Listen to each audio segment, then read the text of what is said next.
The Danaher Death Squad was an elite grappling group taking the Jiu Jitsu scene by storm, but following the global pandemic in 2020, things would take a turn. The team moved out into Puerto Rico so they could continue training despite having lockdowns, but eventually with enough internal conflict, the team split off into two separate gyms. Danaher, Gary Tonin, and Gordon Ryan formed New Wave Jiu Jitsu, whereas the others formed the B Team. I took it upon myself to get second place in everything I do by joining the B Team for a day. To become a member of the B Team, we had to start off with some wrestling and then we could work into open roles. But if I want to see my name on their wall, I might need to rely on more than just guillotines. Now ignore everything I just said because as my opponent shot in for a single leg, the first thing I went for was the front head. And if you need help in this position when their arm is up, see how I'm using my knee so I can beat his elbow? This allows me to fold his arm on the inside and now I can always look for a gator roll or some other rolling attack. As he decides to post on the mat, I can easily move around him because I've already beaten his elbow from earlier. I try rolling with some new moves every once in a while and I'm hitting him with the cradle instead of just falling into a guillotine.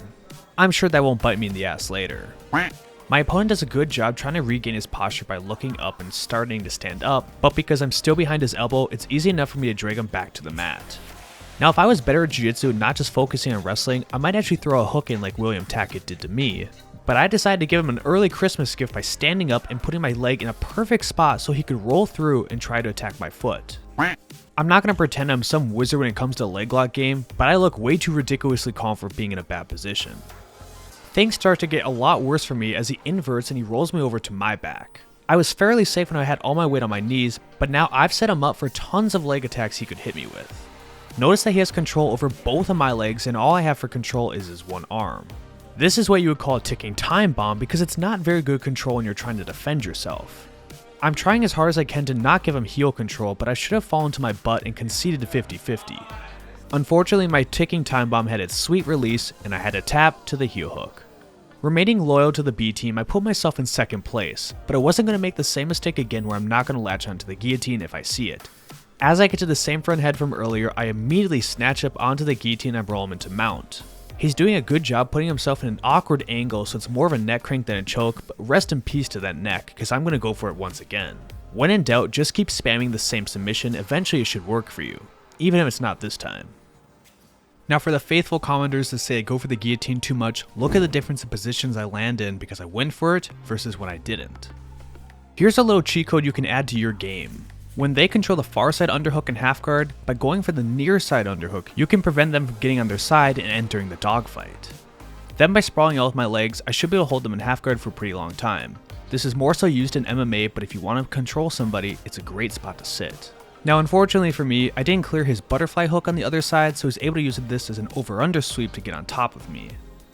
I stalled for a little bit with the guillotine, then had to let go of it as it wasn't working for me, gave up my back control, and here's an easy trick to get out of this bad position. Despite him having both hooks in on me, I rolled to my side, but I always want to be attacking his top foot. Once I can clear the top foot, then I can return into the turtle, block his knee on the way out, then I push him over and end up on top. But this wouldn't be a Tyler Spangler video if you didn't see me constantly harassing his neck. As I passed him the side control, I went over the back of his neck, then baited him into trying to get on top of me, which I used to roll him into mount with another guillotine, but this time I had everything locked up correctly and I was able to get the tap from my opponent. A good first round at the B Team. But you know what round wouldn't be nearly as fun? Going up against this large giant. We start this next round by using my girlfriend's favorite position, the sloth guard. This is when I'm waiting for him to do all the work. I'm trying to use this as an entry to a calf slicer, but I'm rolling way too slow so I retreat to the turtle. Now when another man is trying to attack your rear but they're not going for the choke, it's fine to posture up. But as they start to climb up your neck, you need to spend more time defending and trying to turn into guard. My opponent tries to backstep over my legs, but by continuously keeping my legs straight and elevating, I've made enough space so I could take the inside position and prevent his pass. Then I decide to ruin everything by going for some more guillotines. If you want to constantly attack the neck like I do, then you better be ready to defend from your back or from turtle, because getting hit with a duck under is very common.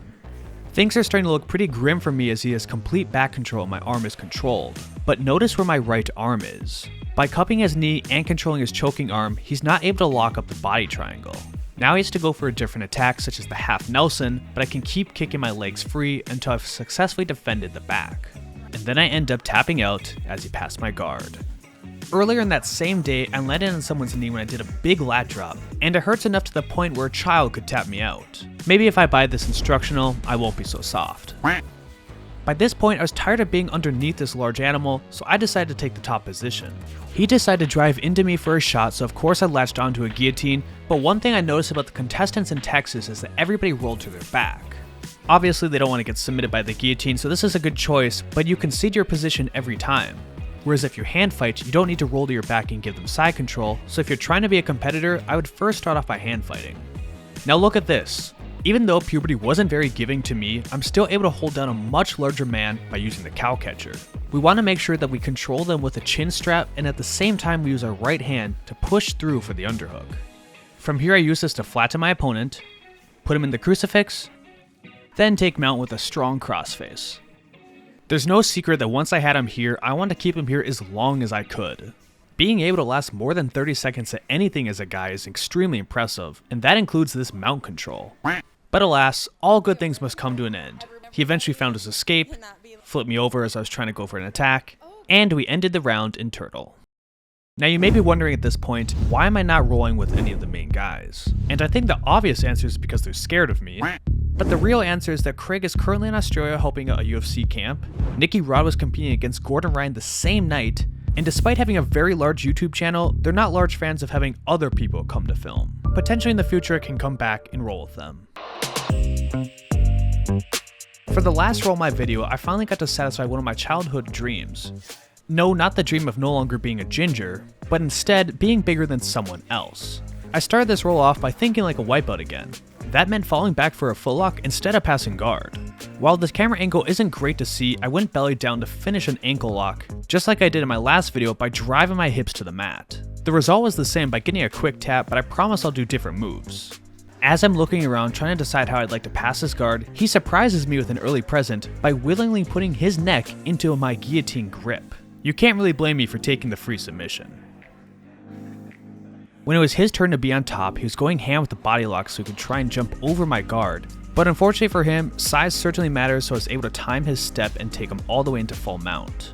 As promised, I'll go for a different submission now that I have mount. I first make sure to rotate my opponent into view, then I set up the Kimura grip.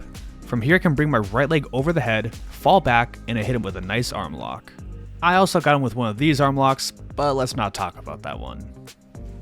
To end the round, he threw my legs by and he passed right into my side control, but I did an interesting technique. I used an underhook on the far side so I could rotate out, then I gave him some free airline miles as I lifted him up, then right before I could finish with a highlight reel armbar, we ran out of time.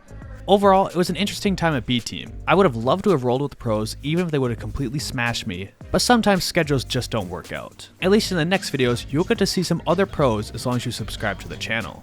And don't forget that if you want to get great looking gear like I was wearing, check out xmartial.com. With promotion code Tyler10, you'll not only save money, but you'll actually get better at guillotines. Or at least that's what they say.